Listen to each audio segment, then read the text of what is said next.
On My Way atau Pesugihan, part 15-16. Beberapa orang bertanya, apa benar ada pesugihan? Apa hanya di Indonesia saja, gosah so istimewa? Di negara lain pun ada, semacam pemujaan setan gitu.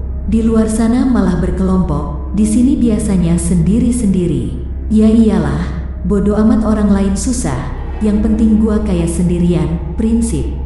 Apa pesugihan tujuannya hanya untuk kekayaan? Awalnya itu, hanya untuk meminta kekayaan. Pertama ngasih buah, ngasih ayam, ngasih hewan kaki empat lalu nyawa manusia. Semakin banyak yang diberikan, semakin banyak kekayaan yang didapat. Selain itu mendapat kehormatan, kesaktian dan umur panjang. Ada orang yang melakukan pesugihan niatnya agar dagangannya laris, usahanya lancar, lalu minta jodoh, minta kekayaan, minta kedudukan, minta kesaktian. Ada pula yang datang ke suatu tempat hanya untuk pasang sesuatu di tubuhnya hanya untuk terlihat awet muda, tidak mudah sakit dan ingin terlihat cantik tampan. Orang yang bisa melihat saat berhadapan dengan para pelaku pesugihan. Sebenarnya wajah yang melakukan pesugihan itu terlihat seperti apa yang dipujanya. Ada yang seperti babi, kera dan binatang lainnya. Itu temen gua banyak istrinya karena dia pakai sesuatu, padahal yang gua lihat mukanya kayak anjing. Bulldog, biasanya pelaku pesugihan. Yang kecil aja pasti menyimpan sesuatu atau ada patung di rumahnya. Yang pesugihannya udah tingkat tinggi, udah gak malu-malu lagi. Rumahnya gede, di luar rumahnya itu banyak lukisan, banyak patung. Dan bagi yang bisa melihat rumah itu udah kayak tempat orang mati aja. Patungnya gerak, pegel kali. Orang Indon miskin-miskin, kenapa gak pesugihan aja biar kaya? Lo pikir gampang? Apa lo mau? Kalau mau, apa lo mampu? Yang sukses pesugihan bisa kaya raya. Jangan lihat yang itu, yang gagal juga banyak. Boro-boro kaya, datang ke suatu tempat niatnya mau muja pulang tinggal nama. Mati dalam keadaan hina, mati di tempat pesugihan. Terkadang pelaku pesugihan sangat religius, lebih dari kita orang. Hafal ini itu, bikin pengajian. Kadang terlihat pakai sarung, baju koko, gak tahu sholatnya di mana. Makanya dia punya banyak rumah, bikin image baik di satu kampung. Jarang ada di rumah, gak tahu ditinggal di rumah yang mana. Apa pelaku pesugihan itu hanya lelaki saja? Enggak. Cewek juga ada, malah ada yang suami istri yang sama-sama pemuja. Katanya, mereka tidur di kamar yang berbeda. Ya iyalah, mereka kan punya pasangannya masing-masing. Mengejar dunia takkan ada habisnya. Ada juga yang rela menjadi orang di balik orang sukses. Dia rela menjadi orang yang melakukan pesugihan demi orang lain. Dianya susah, orang lain yang sukses. Selain itu, ada juga yang melakukan perjanjian umur. Dia rela kehilangan umur yang sesungguhnya, yang penting dia bisa terkenal. Udah terkenal mati. Ada temen, di FB sama IG-nya penuh dengan foto liburan. Mantap dah, salah satu temannya bilang kalau dia itu simpanan seseorang. Mantap, cowok simpanan. Katanya cewek itu ngasih apartemen, mobil dan biayain kuliah. Suatu hari, gua ketemu sama temennya. Dia bilang kalau si itu lagi sakit keras. Dalam hati gua ngomong, pantes jarang pamer foto lagi. Dia bilang dia dirawat sama si tante. Baik banget ya tante. Temen gua bilang, oh iya ga, besok gua mau ke Jakarta. Lu mau ikut jenguk ga? Gua bilang, ayo. Gua ikut. Kebesokannya, sampai di apartemen, ya ampun. Gak tega gua, badannya kurus banget, tulang doang. Dari kamar, kita pindah ke ruang tamu. Cakep, dan itu bener tuh tante, gua juga mau. Awalnya, pas ngobrol, gua perhatiin tetenya mulu, abis bajunya gitu. Dalam hati gua ngomong, cantik, kaya raya. Tapi kok kalungnya mirip hadiah Ciki? Ah, mungkin orangnya rumah makan. Sederhana. Si tante masuk ke kamar. Gua bilang, ayo pulang. Temen gua pun ke kamar. Dia mah udah akrab. Gua dipanggil ke kamar. Gua masuk. Di situ kita pamit. Gua bilang, cepet sembuh ya. temen yang sakit bilang, gua sembuh kalau gak ada lukisan itu. Kita semua ketawa. Gua lihat. Lukisannya serem juga, kayak buto ijo. Kita pulang. Sampai di rumah itu sekitar jam 8 malam. Waktunya teleponan sama Dinda. Paginya, gua lihat FB. Katanya temen gua yang sakit itu meninggal. Dalam hati gua ngomong, innalillahi. Yah sok, baru kemarin gua ketemu lu. Semoga tenang di sana. Gua gak ikut nguburin. Mungkin gua temen yang kurang ajar. Gua lebih memilih ketemu sama Dinda. Beberapa hari kemudian gua buka FB. Di situ gua lihat foto temen gua sama si tante. Ikri bingit, misri bingit. Dalam hati gua ngomong, tanah kuburan temennya belum kering. Udah lu sikat aja tuh tante. Dasar cowok murahan, padahal gua juga mau, iri hati gua. Suatu hari, temen gua, murid guru, datang ke rumah gua. Kita ngobrol, dia bilang sebetulnya gua butuh bantuan lu. Tapi guru bilang kalau dia ngelarang lu buat ikut lagi. Ini ada orang-orang yang butuh bantuan sama gua, tapi gua gak bisa kalau sendirian. Gua tanya, emang ada apaan? Dia bilang, kemarin ada pengusaha, dia pengen istrinya balik ke rumah. Tapi susah, sekarang istrinya itu udah kaya raya juga. Gua tanya, susah gimana?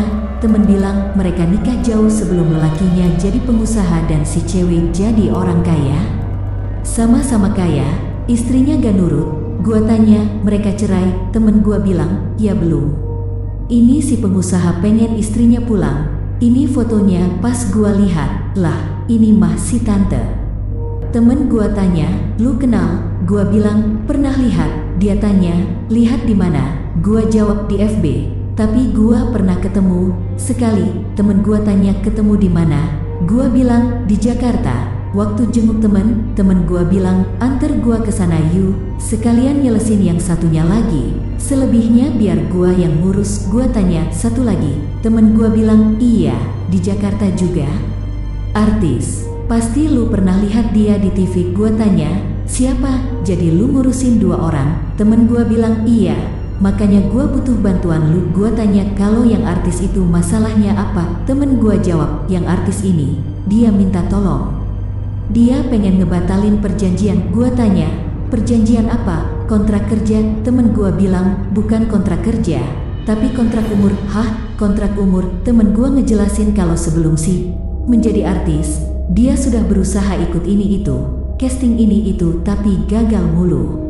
Lalu dia dikasih tahu temennya untuk datang ke suatu tempat yang bisa bikin karirnya cepat naik.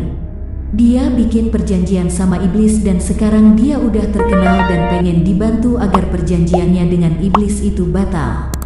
Gua bilang, bro, gua gak mau ikut campur. Gua harus nurut sama guru. Takut kualat. Temen gua bilang, lu antar gua aja buat nemuin istri si pengusaha itu. Soal artis itu, semuanya urusan gua yang urus mereka. Tapi gua seneng kalau lu mau bantu. Awalnya gua gak mau ikut campur. Tapi kan gimana, masa gak mau bantuin teman? Malamnya gua telpon temen gua yang sekarang jadi mainan si tante. Gua tanya, lu ada di mana? Dia bilang di Jakarta. Gak, gua sakit. Gua tanya, Jakarta mananya? Sakit apa? Dia bilang, apartemen yang kemarin itu. Gak tahu gua sakit apa. Gua jadi inget almarhum.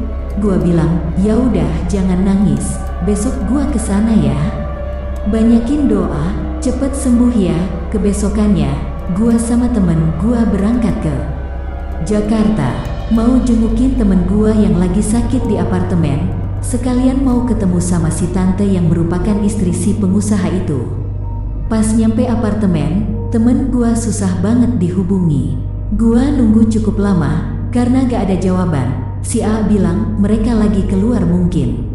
Kita ke rumah si artis dulu aja. Kalau udah ketemu artis, baru kita kesini lagi. Gua bilang, lu aja yang ketemu artis, gua di sini aja. Mungkin temen gua lagi tidur, soalnya dia sakit. Gak mungkin kemana-kemana. Gak lama ada ambulans yang lewat. Gua kan diem deket pos security. Security yang tadi ada di deket ambulans jalan ke pos. Dia bilang sama temennya, gila tuh cewek, bulan ini udah 3 berondong yang mati di apartemennya. Matinya hampir sama lagi. Security yang satunya lagi bilang, ngeri juga tuh cewek, haha. Gua tanya ke security, Pak, permisi. Saya mau ketemu sama teman saya yang tinggal di sini. Dia susah dihubungi. Saya tahu tempatnya. Bisa Bapak antar saya ke sana? Ini orangnya. Di situ gua perlihatkan foto temen gua yang lagi sama si tante. Security ngelihatin gua. Dia tanya, Mas, beneran ini temannya? Gua jawab, iya betul. Bapak kenal? Pak security bilang, itu tadi ambulans bawa jenazahnya. Temannya mas sudah meninggal. Gua bilang, innalillahi. Yang bener Pak? Security bilang, masa saya bohong? Bulan ini sudah ada 3 cowok yang mati di apartemen milik cewek itu. Awas mas. Hati-hati. Gua tanya sama temen gua, bohong kalau lu gak tahu. Ada apa sih sama tante itu? Temen gua jawab, kalau gua ceritain di rumah, lu pasti gak mau ikut. Gua butuh bantuan lu. Pengusaha itu janji mau ngasih gua uang yang banyak kalau gua bisa bawa pulang istrinya. Gua bilang, uang? Sejak kapan lu jadi mata duitan? Temen gua bilang, emang lu gak mau duit? Gua bilang, ya maulah, tapi niat lu gak lurus. Temen gua bilang, selama ini kita bantuin orang, resikonya gede, kita gak ngasih tarif. Yang kita tolongin kadang suka seenaknya. Gua kenyang dibayar sama ucapan terima kasih. Gua butuh uang. Apa gua salah? Manusiawi. Hati kecil gua pun teriak. Gua juga mikir begitu. Saat itu gua jadi serba salah. Niat temen gua gak lurus. Gua jadi ingat semuanya yang pernah gua lakuin ke orang. Gua jadi mikir, ada benernya juga, ya Tuhan. Gua jadi mikirin materi dan itu bisa bikin celaka diri gua sendiri. Temen gua bilang, kita memang gak boleh ngasih harga ke orang yang minta tolong ke kita. Tapi orang ini mau ngasih uang yang banyak. Ingat, gua gak minta. Dia yang bilang sendiri, gak tahu. Gua bingung sendiri. Di sisi lain, hal itu harus dibuang jauh-jauh. Tapi di sisi lain, gua juga butuh uang. Temen gua bilang, udah cukuplah kita cuma dibayar sama ucapan terima kasih atau amplop yang bahkan isinya gak cukup buat ongkos pulang. Tolong bantuin gua, setelah ini, gua gak bakalan ngerepotin lu lagi. Bayarannya kita bagi 2, jujur. Setelah mendengar nominalnya, gua gak bisa nolak ajakan temen gua itu. Gua bilang oke, gua bantu lu. Sekarang kita mau cari kayak gimana? Mau jalan bisa apa jalan yang biasa kita lakuin? Temen gua bilang, kita temuin artis dulu. Setelah itu kita beresin semuanya. Dapat uang, kita pulang dan gua mau berhenti dari kerjaan kayak gini. Dari situ gua sama temen gua pergi ke rumah si artis. Waktu nyampe rumahnya, setelah lama nunggu, Artnya keluar. Dia tanya, mau ke siapa? Temen gua bilang, mau ketemu sama Mbak. Artnya bilang, gak ada di rumah, dia pergi. Lalu temen gua bilang, saya dari Sukabumi. Artnya balik lagi terus bilang, oh maaf, silahkan masuk. Mbak, ada di dalam. Temen gua tanya ke Art, kenapa tadi kamu bohong? Artnya jawab, Mbak, gak mau ketemu siapa-siapa selain orang dari Sukabumi. Maaf, tadi saya lupa tanya. Kita nunggu dan si artis pun keluar. Buset, beda sama di TV. B aja, tapi mantap lah. Dia tanya, maaf lama, silahkan diminum. Temen gua bilang, kenalkan, ini teman saya. Namanya Rangga, biasa dipanggil Arya tapi saya manggilnya Balon. Simba ketawa, hehe, namanya banyak juga ya. Lalu temen gua bilang, saya datang ke sini kan atas permintaan Mbak. Nah, malam ini saya akan bantu Mbak agar Mbak bisa hidup tenang tanpa terikat dengan perjanjian itu. Mbak artis tanya, apa betul perjanjian itu bisa dibatalkan? Temen gua bilang, bisa. Maka dari itu saya ajak teman saya ini. Dia bisa datang ke alam sana. Dia pasti gak mau terjadi apa-apa sama Mbak. Perjanjian itu pasti bisa dibatalkan. Idih pede amat. Mbak artis tanya, oh ya, Mas Arya mau foto bareng saya enggak? Atau mau tanda tangan? Gua bilang, enggak ah Mbak, saya malu. Saya difoto kalau mau bikin KTP aja. Simba artis tertawa. Dia bilang, apa hari ini bisa selesai? Temen gua jawab, saya usahakan. Mbak artis bilang, apa saya harus buka baju? Buset. Gua bilang, gak usah Mbak. Dalam hati gua ngomong, gak usah sebentar. Temen gua bilang, gak perlu Mbak. Mungkin nanti mbaknya ambil wudhu lalu mbak perbanyak zikir. Mbak artis bilang, kirain saya harus buka baju, soalnya waktu bikin perjanjian sama iblis itu, orang yang nganter saya nyuruh saya telanjang. Buset deh. Mbak artis tanya, apa Tuhan akan mengampuni dosa-dosa saya? Temen gua bilang, yang mbak lakukan itu dosa besar, tapi belum terlambat untuk taubat. Mbak artis nangis, dia menyesal. Dia bilang kalau dia rela tidak terkenal lagi asal dosanya diampuni. Soal itu, mana gua tahu, dosa gua aja masih numpuk. Mbak artis pergi untuk mengambil air wudhu. Temen gua tanya, lu bawa rung-rung kan? Gua jawab, bawa. Temen gua bilang, makhluk-makhluk itu pasti takut sama rung-rung. Gua bilang, lah, katanya itu urusan lu, katanya lu yang beresin, kok bawa-bawa rung-rung? Temen gua bilang, gua bisa sendiri, tapi kalau ada lu sama rung-rung, urusan bisa cepat selesai, kita bisa langsung cari istrinya si bos. Kita bisa punya uang banyak. Halah, bisa bener lu ngerayunya. Gua juga akhirnya. Gak lama si mbak artis datang, temen gua bilang, siap mbak. Si mbak nangis, lalu makin menarik dan penasaran dengan cerita selanjutnya kan? Terus pantengin channel Asal Gawe. Jangan lupa like, komen, subscribe, dan bagikan, serta tonton video lainnya. Salam sehat dan sukses untuk semua.